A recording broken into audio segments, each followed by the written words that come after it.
Hello dear friends candidates, welcome back to my YouTube channel education potential. आज की video AFNS interview की videos में से one of the most important video रहने वाली है, क्योंकि आज की इस वीडियो में हम लोग आपको एएफएनएस इंटरव्यू के रिलेटेड बहुत ही इंपॉर्टेंट अपडेट्स बताएंगे। आपको बताया जाएगा कि कॉल लेटर कब इशू होने वाले हैं, स्टूडेंट्स किस तरह से अपने इंटरव्यू के लिए प्रिपरेशन कर सकते हैं, आप किस तरह से अपना एएफएनएस इंटरव्यू अचीव कर सकते हैं, या फिर अपना एएफएनएस इंटरव्यू को कैसे एक कर सकते हैं, कैसे अपने गोल्स को फुलफिल कर सकते हैं। और आपको बताया जाएगा कुछ लेटेस्ट अपडेट्स जो कि एएफएनएस इंटरव्यू के रिलेटेड होंगी। But before starting this video, it's my humble request to please like my channel, subscribe it and share with your friends, and you are suppose to watch this video till the end. So let's get started. सबसे पहले आपको call letters के बारे में कुछ updates देते चलें। सबसे पहले आपको बताते चलें कि कॉल लेटर्स की इशू डेट्स जो होती हैं वो तभी अनाउंस होती हैं जब आपका एफएससी का जो रिज़ल्ट है वो अनाउंस कर दिया जाता है। तो आपको पता है कि रिसेंटली ही आपका एफएससी का जो रिज़ल्ट है उसको अनाउंस कर दिया गया है, और एफएससी के रिज़ल्ट के अनाउंसमेंट के बाद आपने अभी कुछ दिनों पहले ही आपको अनाउंसमेंट मिली थी कि आपने अपने जो रिज़ल्ट कार्ड्स थे, यानी जिसकी बेसिस पर होप सर्टिफिकेट की बेसिस पर आपने अप्लाई किया था, उसकी जगह पर आपको अपनी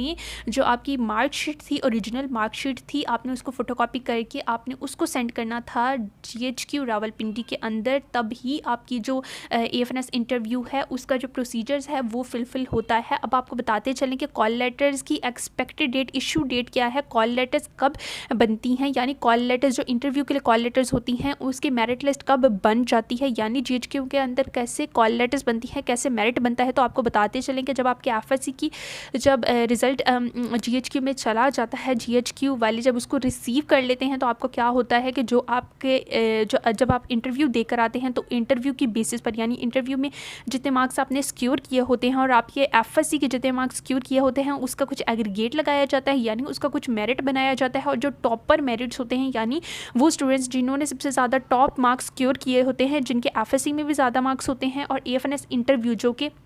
जिसको आप इनिशियल टेस्ट भी कहते हैं, जो इनिशियल टेस्ट में आपने जब ज़्यादा मार्क्स सिक्योर किए होते हैं और एफएससी में भी जब ज़्यादा मार्क्स सिक्योर किए होते हैं, जब उसकी एडिशन होती है, जब वो ऐड होते हैं और जब आपका एग्रीगेट बनता है, मेरिट बनता है, जिसमें बच्चों ने ज़्यादा मार्क्स सिक्योर किए होते हैं, उनकी merit list, first merit list में उनका नेम आ जाता है। फिर इस लिहाज से होता है कि जैसे ही थोड़ा सा मेरिट डाउन जाता है, यानी एग्जाम्पल अगर हम लोग ले लेते हैं 92% सबसे ज़्यादा स्टार्टिंग मेरिट है, अगर हम लोग एएफएनएस की बात कर लेते हैं, तो आपकी जो सेकेंड मेरिट लिस्ट है उसमें मोस्ट प्रोबेबली आपका 89 to 90% वाले स्टूडेंट्स वो होते हैं जो कि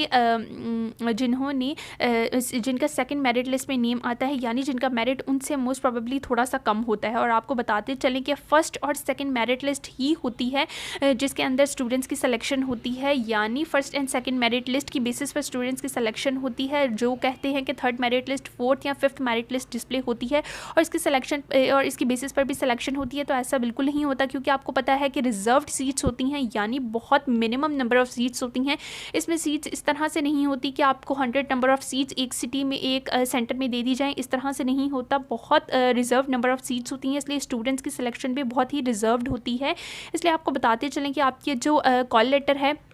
वो तभी प्रिपेयर हो जाती हैं, आपकी कॉल लेटर्स जो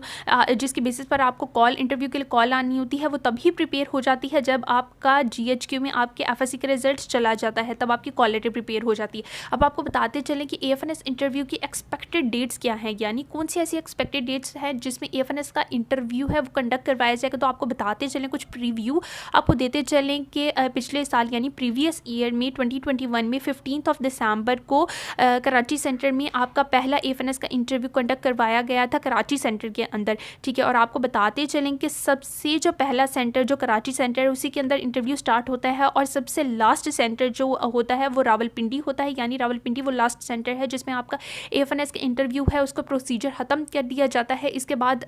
जो बीच में तमाम वो सेंटर्स आ जाते हैं, जैसे मुल्तान आ जाता है, आपका कोयटा आ जाता है, और इसके अलावा भी डिफरेंट सिटीज़ आ जाती हैं, लेकिन कराची सबसे फर्स्ट सिटी है, फर्स्ट सेंटर है जिसमें आपका एएफएनएस के इंटरव्यू स्टार्ट होते हैं, और रावलपिंडी लास्ट है जिसमें आपके एएफएनएस के इंटरव्यू बिल्कुल ख़त्म हो जाते हैं। तो आपको बताते चलें कि एएफएनएस इंटरव्यू की एक्सपेक्टेड डेट है वो दिसंबर में ही आ रही है, यानी दिसंबर में ही आपके एएफएनएस इंटरव्यू के मोस्ट एक्सपेक्टेड है कि आपके एएफएनएस इंटरव्यू स्टार्ट हो जाएंगे। नवंबर में बिल्कुल कोई चांसेस नहीं है कि आपके स्टार्ट हो जाएँ, क्योंकि पिछली दफ़ा भी दिसंबर में ही स्टार्ट हुए थे। और आपको बताते चलें कि ये फरवरी तक जारी रहते हैं, यानी फरवरी तक आपके AFNS के इंटरव्यू स्टार्ट रहते हैं, यानी पिछली दफ़ा 25 फरवरी लास्ट डेट थी जिसमें रावलपिंडी का लास्ट कॉल आई थी, यानी 25 फरवरी को लास्ट कॉल आई थी। उसके बाद किसी किस्म की कोई कॉल नहीं आई थी और उसके बाद आपके जैसे ही इंटरव्यूज़ आपके होते रहते हैं और बच्चों को जो सेलेक्टेड स्टूडेंट्स होते हैं उनको कहा जाता है कि आप अपने मेडिकल के लिए चले जाएं, तो उनको तकरीबन 8 to 9 डेज़ के अंदर उनका मेडिकल कंप्लीट हो जाता है और जैसे उनका मेडिकल कंप्लीट हो जाता है तो फाइनल मेरिट लिस्ट के लिए तमाम प्रोसीजर स्टार्ट हो जाते हैं और तमाम प्रोसीजर्स के बाद आपकी फ़ाइनल मेरिट लिस्ट डिस्प्ले होती है और फाइनल मेरिट लिस्ट की बेसिस पर जो स्टूडेंट्स हैं उनकी सिलेक्शन होती है, यानी उनके प्रॉपर जो कॉल लेटर्स हैं वो इशू किए जाते हैं, उनको प्रॉपर अनाउंसमेंट की जाती है, उनको प्रॉपर कॉल की जाती है और उनको बताया जाता है। एक काफ़ी डिटेल में मैंने आपको इसके बारे में इंटरव्यू के बारे में बता दिया है और आपको लास्ट में बताते चलें कि AFNS की प्रिपरेशन आपने किस तरह से करनी है। अगर आपने इनिशियल टेस्ट अपना बहुत अच्छा दिया, आपके FSC में मार्क्स बहुत अच्छे आपने सिक्योर किए हैं और अगर आप प्रिपरेशन AFNS इंटरव्यू प्रिपरेशन में अगर थोड़ा सा भी अपने आप को लूज़ कर देते हैं, अपने आप को थोड़ा सा भी ढीला छोड़ देते हैं, तो इसका मतलब है कि आपके चांसेस बहुत ज़्यादा कम हो जाते हैं कि आपकी सिलेक्शन हो। तो इंटरव्यू की प्रिपरेशन बहुत ज़रूरी है, यानी अगर आप अपना इंटरव्यू अच्छा नहीं देंगे तो इसका मतलब है कि आपकी सिलेक्शन भी में चांसेस भी कम हो सकते हैं, क्योंकि काफ़ी सारे स्टूडेंट्स ऐसे हैं जो मेडिकल में भी कहीं ना कहीं उनका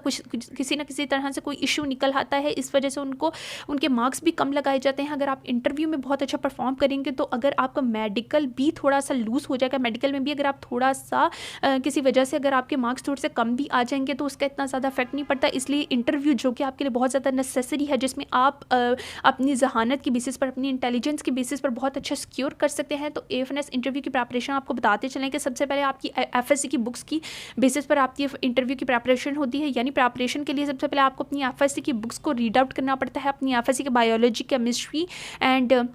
फिज़िक्स की बुक्स को रीड आउट करना पड़ता है। इसके अंदर आप बेसिक डेफिनेशंस को स्टडी आउट करें, आप स्टडी करें कि डू यू नोज़ को आप थोड़ा बहुत पढ़ें। इसके अलावा आप टेबल्स को थोड़ा सा गो थ्रो करें और बेसिक जो इंपॉर्टेंट बातें होती हैं, यानी वो बातें जो कॉन्सेप्चुअल होती हैं, उनको थोड़ा बहुत स्टडी आउट करने की कोशिश करें। आप थोड़ा सा जो आपकी सोशल मीडिया को ज़्यादा प्रेफरेंसेस देते हैं, लेकिन मैं आपको बताती चलूँ कि वो तमाम स्टूडेंट्स जो कि चाह रहे हैं कि इस दफ़ा इंटरव्यू दें और बहुत अच्छा सिक्योर करें, उनके लिए सबसे बेस्ट ऑप्शन ये है कि आप मैगज़ीन्स को रीड आउट करना शुरू करें। आप न्यूज़ को ज़्यादा से ज़्यादा, आप नोटिफिकेशंस जो आती हैं आप उनको ज़्यादा से ज़्यादा रीड आउट करने की कोशिश करें। आपको ये नहीं कहा जा रहा कि आप प्रॉपर उनको स्टडी करें, लेकिन आप थोड़ा गो थ्रू उनको कर दें ताकि आपके जहन में रहे कि आजकल आपकी कंडीशन, पॉलिटिकल कंडीशंस क्या चल रही हैं, इसके बारे में भी कभी कभी पूछा जाता है। कुछ कैंडिडेट्स ऐसी होती हैं जिनसे प्रॉपर पूछा जाता है और अगर वो गलत आंसर कर दें तो फिर उनके मार्क्स कट जाते हैं। तो ये आपको थोड़ी बहुत इंट्रो था जो आपके साथ डिटेल शेयर करना था, क्योंकि काफ़ी सारे स्टूडेंट्स हैं जो हमसे पूछ रहे थे कि हमें इंटरव्यू के कॉल कब आएगी,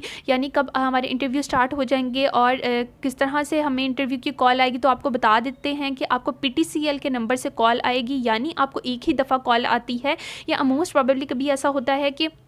आपको आर्मी सेंटर वाले, यानी आपको आर्मी रिक्रूटमेंट सेंटर वाले, सिलेक्शन वाले आपको 2 दफ़ा भी कॉल कर देते हैं और अगर आप दूसरी दफ़ा भी कॉल रिसीव नहीं करते तो ऐसा होता है कि वो आपका नाम सिलेक्शन में से, मेरिट लिस्ट में से काट देते हैं और फिर दोबारा अगर आप कॉल करते भी रहें तो फिर आपकी कॉल वो रिसीव भी नहीं करते। इसलिए आपको बताते चलें कि कोई भी ऐसा नंबर जो कि PTCL नंबर हो तो उसको आपने ज़रूर उठाना है, ठीक है। उसको आपने ज़रूर एक दफ़ा भाई का नंबर आपने दिया, या फिर आपने अपने बाबा का नंबर दिया, या फिर आपने अपना खुद का नंबर दिया है, जो भी नंबर आपने दिया है, ठीक है, उस पर आपने ज़रूर अलर्ट रहना है। आपने कोशिश करनी है कि आप ज़रूर अपना जो नंबर है उसको एक्टिवेट रखें। ज़रूर PTCL नंबर्स को आप ज़्यादा से ज़्यादा आप अप्रोच करने की ज़रूर, आप किसी किस्म की कोई प्रॉब्लम का शिकार ना हो। And this was all about the AFNS interview and thank you so much for watching this video. If you have any query regarding the video which I made today, you are free to ask it with me in the comment section. Up till now, Allah Hafiz.